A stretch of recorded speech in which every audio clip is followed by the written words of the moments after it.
Make a new cult every day to suit your affairs. Em 1996, a batalha entre Blur e Oasis começava a esfriar, tinha início um período de decadência do Britpop e a música britânica assumia novas direções.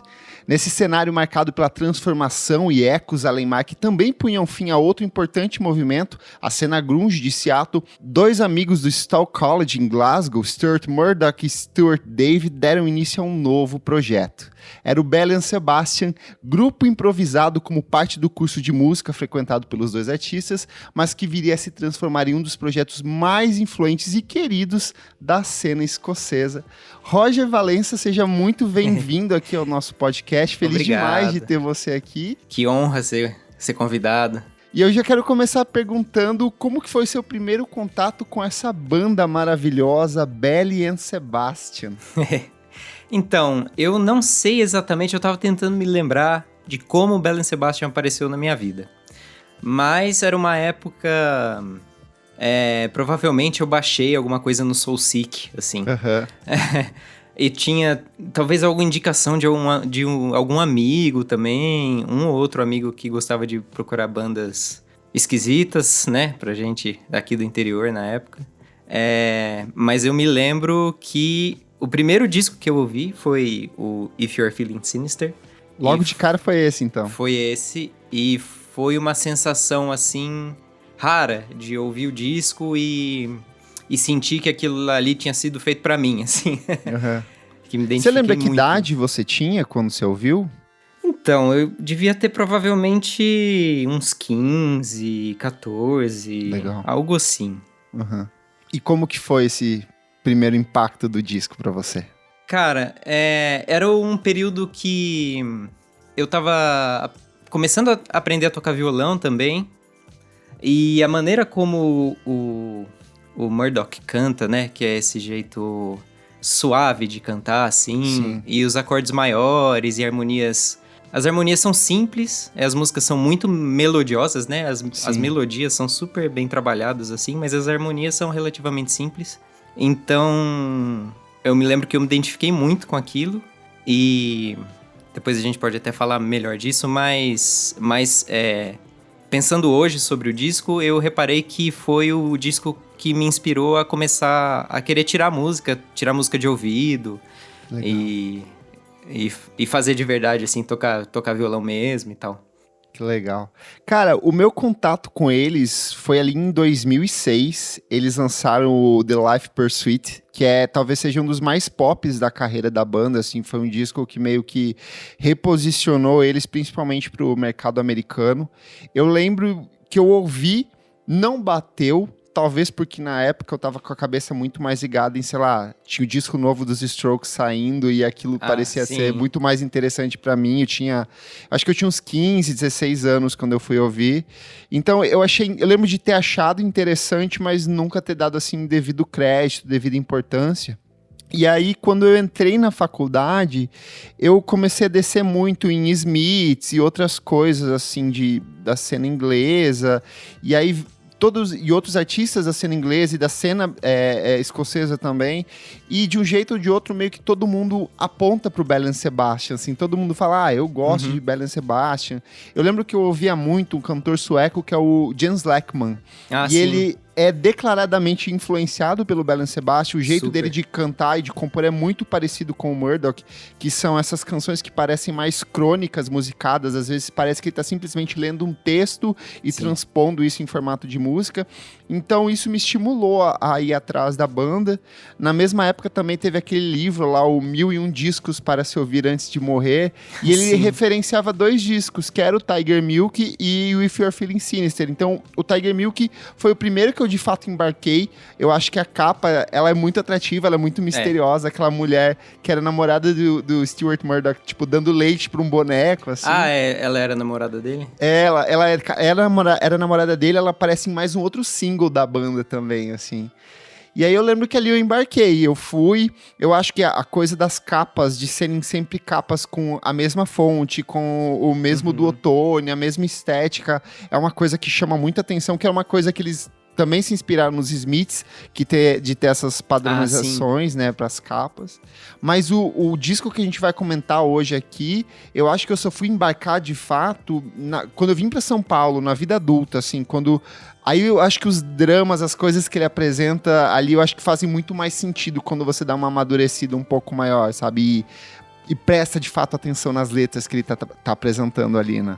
E aí, junto do professor de música, que era o Alan Rankine, que era integrante do grupo The Associates, esses dois artistas, esses dois músicos, eles gravaram algumas demos que foram escolhidas pelo curso de Music Band da faculdade. E aí, pelo que eu entendi, ele era meio que um curso técnico, assim, esses cursos preparatórios, onde você estudava todos os processos da música, né? Então, desde a composição, gravação, mixagem e tudo mais, até o processo de distribuição e prensagem, né? Então, a banda já tinha várias demos meio que preparadas ali. Eles mostraram para esse selo dessa faculdade, que era o Electric Honey, e a galera assim, cara, isso tá muito bom, precisamos prensar esse material. E veio daí a produção do primeiro álbum de estúdio deles, que é o Tiger Milk, de 1996. Como era um selo de uma faculdade, um selo totalmente independente, foram prensadas apenas 1.000 cópias do disco, prensadas apenas em vinil. Lembrando que em 1996 já tinha CD circulando, então era coisa bem de baixo custo mesmo, era uma alternativa bem independente.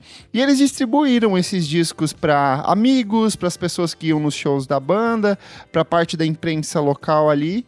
E anos mais tarde, esses mesmos discos, eles passaram a valer muito no mercado de colecionadores. Claro. No começo dos anos 2000, tinham cópias valendo mais de 400 libras, assim, o que era um preço muito alto. Eu imagino que hoje esteja muito caro. Eu não duvidaria nada comprar um disco desses por 10 mil reais ou alguma coisa total. Do tipo. A gente podia procurar depois ver o preço.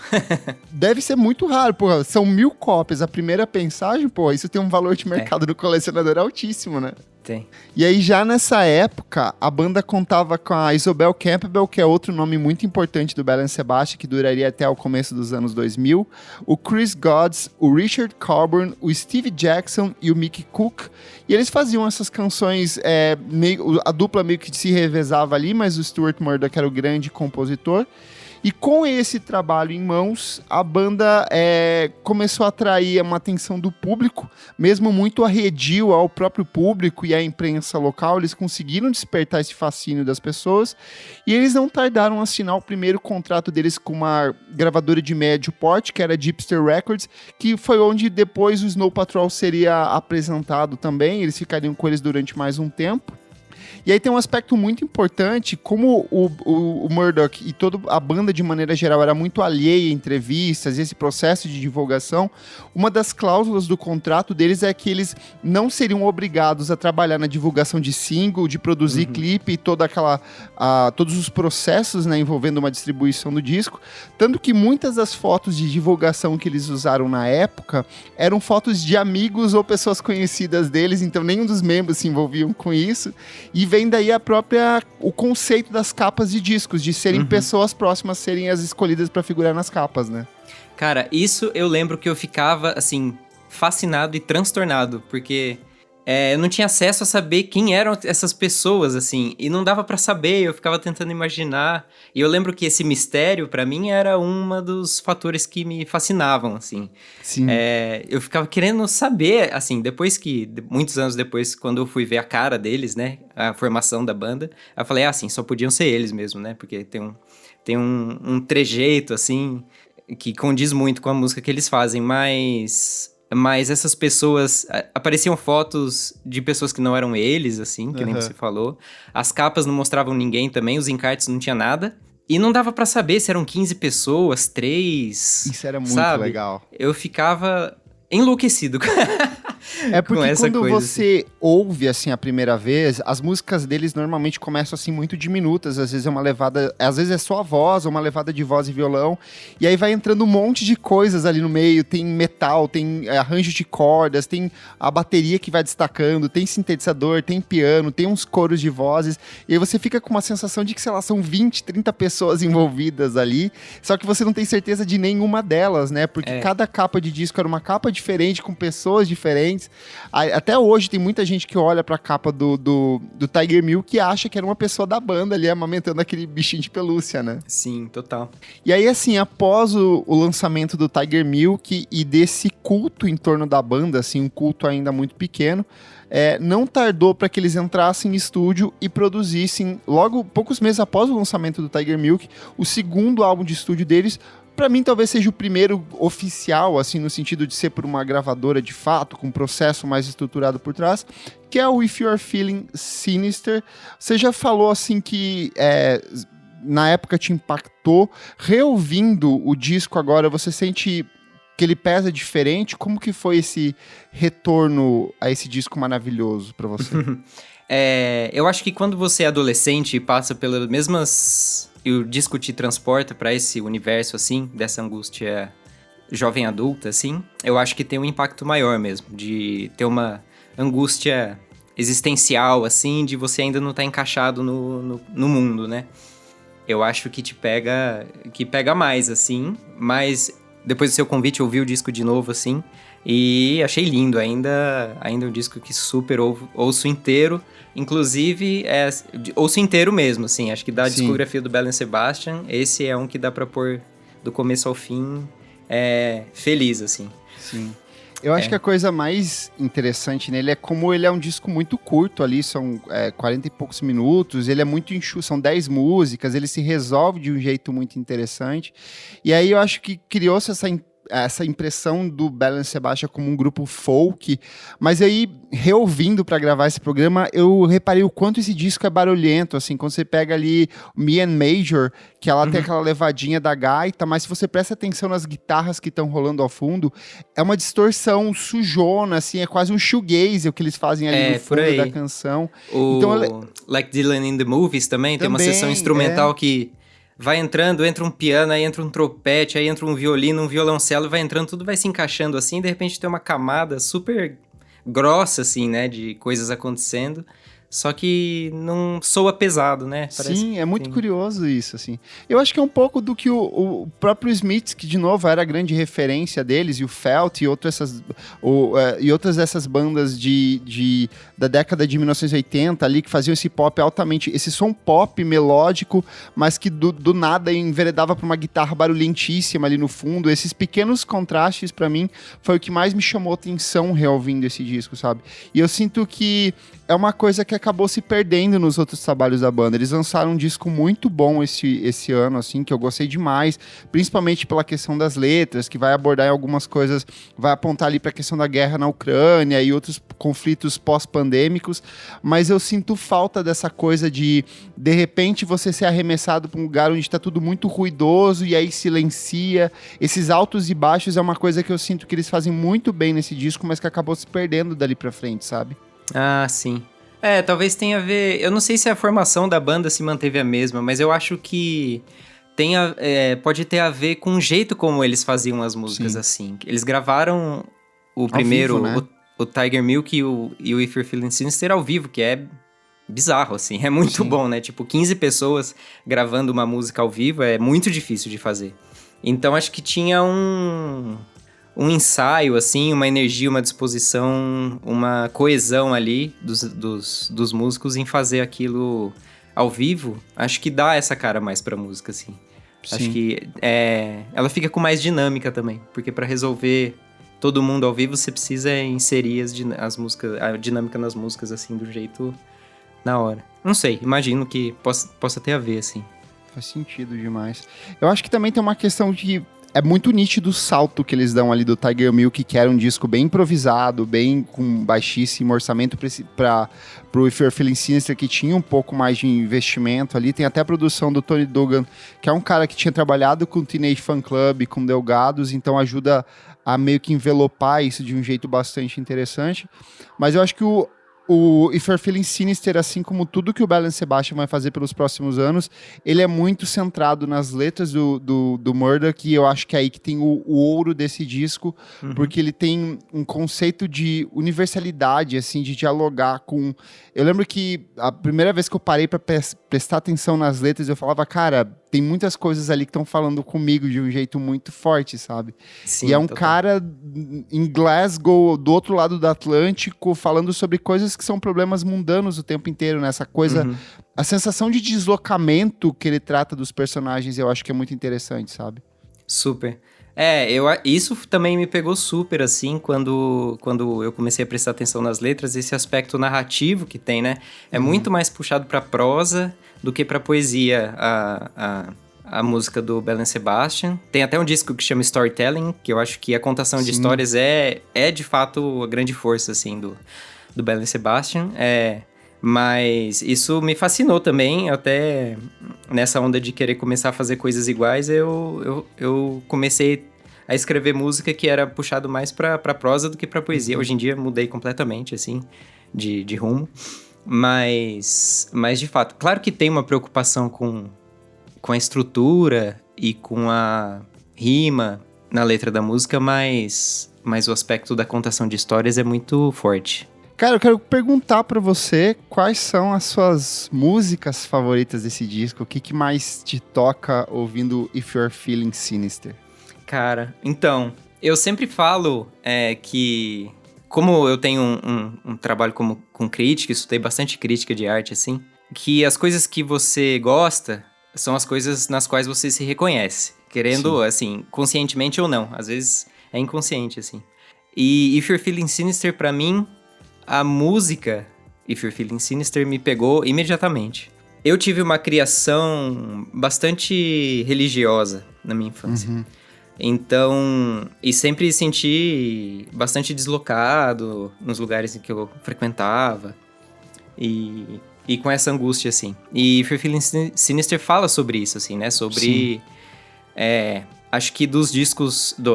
das músicas desse disco é até a mais dark, assim. Porque ela tem uma coisa que acena um pouco pro suicídio e tal, né? Que vai pra esse lugar de pessoas buscando esse caminho, assim.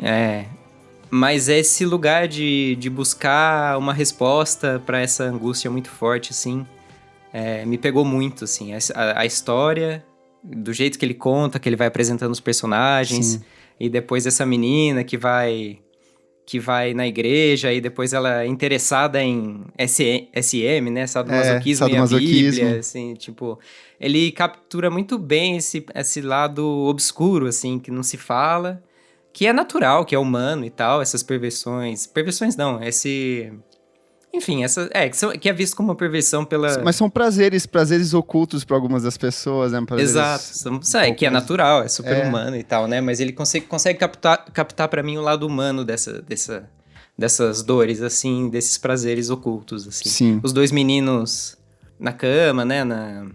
No Seeing Other People. No Seeing Other People também. Tem uma coisa super do segredo, assim, né? Eu queria voltar um pouco para If You're Feeling Sinister, a faixa título, porque você falou muito dessa questão da morte, desse aspecto oculto. Em alguns aspectos, sempre que eu ouvia ela me remetia muito a Eleanor Rigby, dos Beatles, nesse sentido de ela pegar essas inquietações das pessoas, mesclar com questões religiosas, tratar sobre a morte. O tempo inteiro ela vai para essa coisa de o Deus lá em cima, o eu existencial aqui embaixo, essa coisa do sentimento de solidão dos personagens. Eu acho ela de fato muito linda, e ela de novo tem essa construção que começa com um som de crianças brincando, assim, em um parque. Isso é lindo mesmo. E aí ela vai na levada de violão, e no final ela tá, tipo, muito grandiosa, só que ao mesmo tempo ela continua muito pequena, assim, sabe? Eu não sei, ela consegue me tocar de um jeito muito emocionante, assim.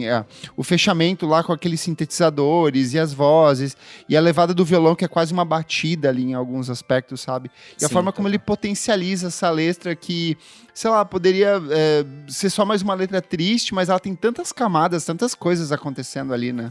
É verdade, eu acho que você falou bem, assim, concordo, quer dizer.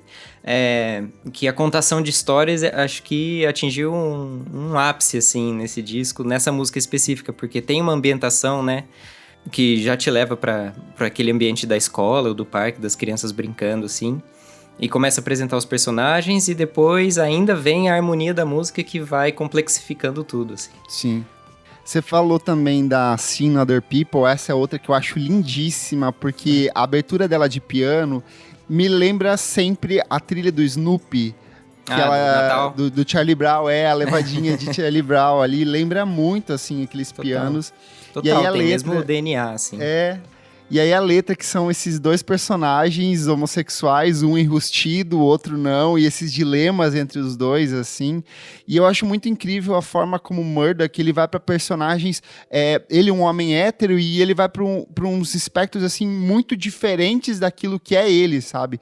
Essa capacidade que ele tem de mergulhar em contações de histórias, em personagens que são muito complexos. Você consegue, às vezes, passar pela vida inteira da pessoa em um intervalo de 4, 5 minutos de canção e como ele desce pra isso, assim. E aí eu acho que é um pouco também da própria relação que ele tem com o Stuart David, que saindo dali ele vai escrever, sei lá, uns 5 ou 6 livros, também, tipo, romances, e vai se aprofundar nessa questão literária. O Murdoch também, então dá pra ver como esse interesse dele pela música tem um pé no literário muito forte o tempo inteiro, né? Sim, total. Dá pra ver que é, de fato, o interesse principal dele, assim. Por alguma razão aconteceu com a música, né? Por alguma meandro do destino ali, aconteceu dele sentar no piano um dia, graças a Deus. Graças a Deus mesmo. Mas dá pra ver que o interesse literário dele parece que é a veia principal, né? Sim. Tem uma coisa que eu acho muito bonita dentro desse disco também, é o fato como cada canção, ela é muito bem resolvida, assim, ela é meio que um single em potencial, sabe? Uhum. Eu adoro esse disco onde qualquer canção que você pudesse trabalhar, obviamente eles não tinham o menor interesse em seguir essa proposta de trabalhar single, clipe e tudo mais, mas eu vejo como cada música é muito bem resolvida, muito bem trabalhada, tem um potencial pop e melódico muito grande. The Stars of Track and Field, logo na abertura, já é uma que, tipo, ela arremessa você pra dentro do disco, sabe? Ela tem aquela construção de novo, crescente, camada de piano, bateria, vai crescendo tudo. Vai no final você... É uma coisa quase religiosa, assim, a forma como ele constrói essas músicas, de criar esse ápice, assim, dentro delas. E mesmo quando ele vai para umas coisas, assim, muito simples, por exemplo, Fox in the Snow, ele tá simplesmente contando, questionando sobre como que a raposa se alimenta no inverno, o que que ela vai fazer, como que ela vai, onde que ela consegue as presas dela, sabe? Tudo isso, a forma como ele vai contando essas historietas que são muito simples, e aí relaciona direto com o próprio nome da banda, né, que é Belle and Sebastian, é de um livro de contos infantil. Total. Que ele meio que adapta e joga pra dentro desse universo da banda. Como as coisas vão se fechando, eu acho isso muito fantástico, né? Na banda. Total. Eu acho que virou um seriado de TV, né, depois. Sim. Mas é a relação do menino com o cachorro, o Belle and Sebastian, e total, falou bem, assim. Eu acho que tem essa coisa da inocência da infância, muito, talvez, se deparando com a hostilidade do mundo lá fora, assim, né? Essa imagem da raposa, eu acho que tem super a ver com o tema de todas as músicas, assim, que é isso, tipo, essa raposa, que é esse bicho fofinho, né? Assim, tipo, tendo que se virar pra se alimentar no inverno, né? Acho que o frio, toda a imagem que ele constrói, assim, leva pra esse lugar do singelo, do ingênuo, do delicado, até... Acho que ele até fala, né, de... Dá uma desabafada no... Ai, que música que é? Do Naive. Acho que é o Get Me Away From Here, You're Dying. Ele fala, oh, you're so naive, né? Tem a coisa do Naive, assim, que até levou a banda até ser classificado como twee, né? Sim. Eu acho que super tem mesmo essa aura. Nessa música até ele fala, me tire daqui, estou morrendo, toque uma música para me libertar. Ninguém as escreve como costumávamos, então pode ser eu, aqui sozinho agora, depois de horas, aqui sozinho agora em um ônibus. Pense assim, você pode ser bem sucedido. Ela é meio metalinguística, assim, fala sobre as próprias relações dele com o processo artístico, de, putz, eu tô embarcando numa jornada artística aqui, uma coisa que eu meio que quero e não quero ao mesmo tempo, então é muito bom como ele tem tanta camadinha, tanta sedimento ali assentando no fundo das canções, que eu acho que total. É o que dá tanta beleza pra esse disco. Ele tem uma coisa também que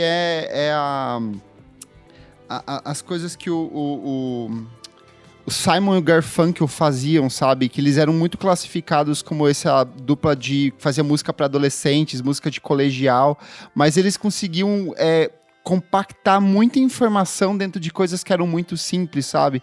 E por conta disso dialogava com uma parcela do público, justamente esse público de jovens adultos, nesse processo de descoberta, de transição para uma fase que é muito difícil, muito complexa, sabe? Então eu acho muito bonito como eles conseguem resolver isso o tempo inteiro dentro do disco. Total. Fala sobre esse universo, mas não subestima também quem tá ouvindo, Sim. né? Não coloca num lugar de condescendência, assim, né? Sim.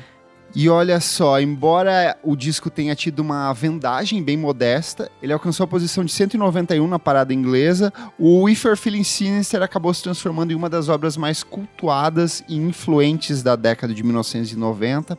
Recentemente, a Pitchfork ela revisitou a lista dos melhores discos de 1990 deles.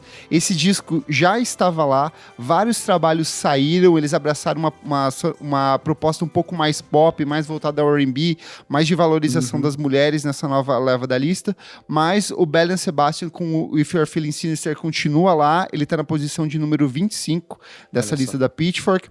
A Rolling Stone, em 2020, revisitou o top 500 deles de melhores discos de todos os tempos, e o If You're Feeling Sinister tá lá na posição de 481. E no aniversário de 20 anos do disco, o Tom Braham, do Stereo Gun, ele destacou a importância do trabalho como forma de abertura para outras obras importantes e marcadas por essa mesma temática sensível das letras e do processo de composição, e como esse disco abriu passagem para uma frente de novos artistas como Sufjan Stevens, Def Cab for Cutie, The Shins. Então eu vejo muito nessa levada índia ali do começo dos anos 2000, o quanto eles incorporaram essa proposta criativa, e até no seu trabalho, né, Roger? No meu... super. Sabe que eu tava me lembrando disso, eu não me lembrava, mas aí eu comecei a pensar sobre o Belle Sebastian e ouvi de novo o If You're Feeling Sinister. A primeira música que eu compus, que eu falei, essa aqui é uma música que funciona e tal, eu acho que é uma música de verdade, que até foi tipo a primeira música da Onagra Claudic, mas que a gente não chegou a gravar, porque... vou dizer por quê. Mas era tipo... o Judy and the Dream of Horses, assim, era tipo um plágio dessa música. mas me instigou a querer fazer também, sabe? Me inspirou muito, assim. Tem coisas que você ouve, enfim, discos que te inspiram a querer fazer também, de tão bom e generoso que é o negócio. Sim. E aí essa música não foi pra frente porque era um plágio do Belle Sebastian. Mas foi o ponto de partida, assim. Foi o que deu gatilho pra começar. E olha só, o Belle Sebastian ainda serviria de inspiração para uma série de outros artistas que assumiram publicamente esse fascínio pela banda.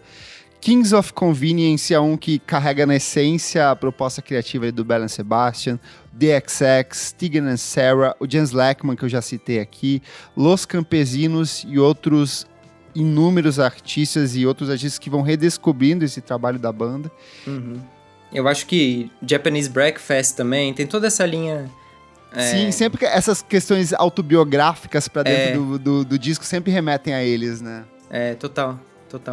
Esse disco, If You're Feeling Sinister, pra mim, de fato... eu nem tinha percebido, mas fez com que eu começasse a minha jornada na música. Tanto pelos temas que me pegaram, assim, me fizeram sentir acolhido, num espaço de angústia mesmo, existencial, assim. Pela maneira de escrever letras narrativas e me fazer querer fazer igual, né? Me inspirar a fazer igual a eles para começar a minha jornada como compositor, assim. E também no primeiro show da minha vida, que foi o da Onagra Claudic lá no Sesc Pompeia, a gente tocou Belle Sebastian, que foi uma maneira para mim de homenagear e de amarrar, assim, eu lembro. Essa trajetória. Eu tava lá, né? Eu estava lá. Eu gritei quando vocês tocaram essa.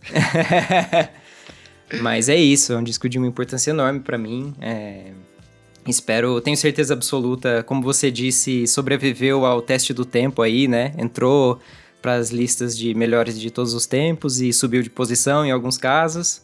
E com certeza absoluta é um disco que inspira. Isso é o principal. Boa. Qual que é a nota? Olha, se eu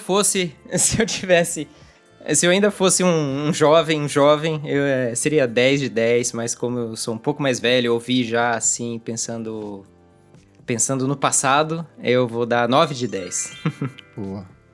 Diferente de você, Roger, eu ainda sou um jovem, eu acredito aqui nessa banda maravilhosa.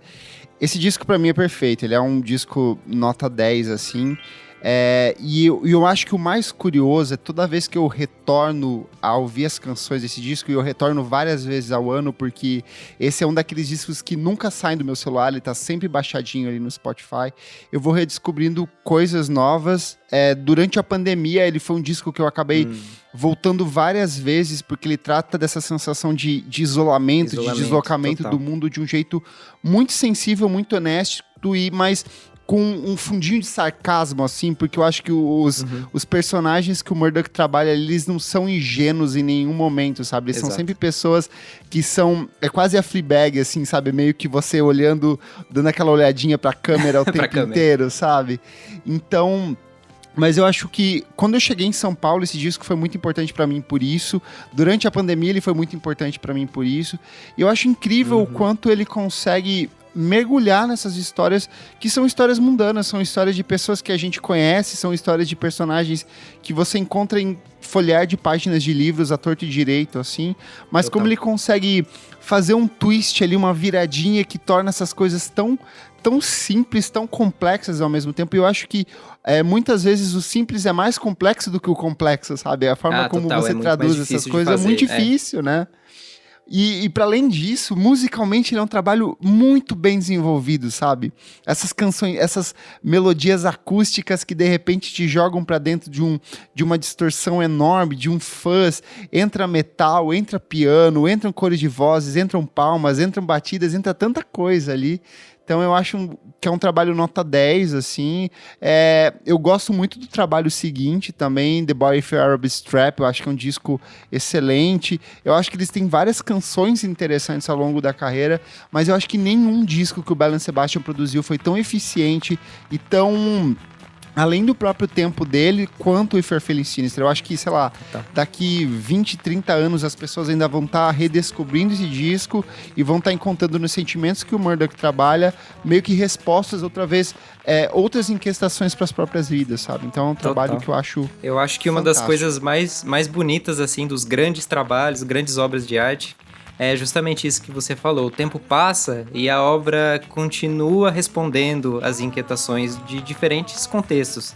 Os anos vão passando, os problemas vão mudando, assim, mas... Ou levantando mais inquietações, sabe? Que eu acho que é o caso desse disco aqui. E eles continuam a responder as perguntas que a gente está fazendo, assim. E esse, de fato, é um desses trabalhos, assim. Boa. O Clássicos VFSM é um projeto paralelo do podcast Vamos Falar Sobre Música. Apoie a gente em padrim.com.br/podcast VFSM e tenha acesso a esse e outros programas lançados com muita antecedência. Eu sou o @KleberFak no Twitter e no Instagram e você também pode acompanhar o meu trabalho no meu site musicainstantanea.com.br. Eu sou o Roger Valença, eu sou músico e eu também escrevo sobre arte contemporânea. Você pode me achar na @oi.píncaro, que é o meu projeto de música. Ouça meu disco, Um Delírio Madrepérola. Maravilhoso. E me procura por aí. Boa. Muito obrigado pela sua audiência e até a próxima edição do programa. Tchau, tchau.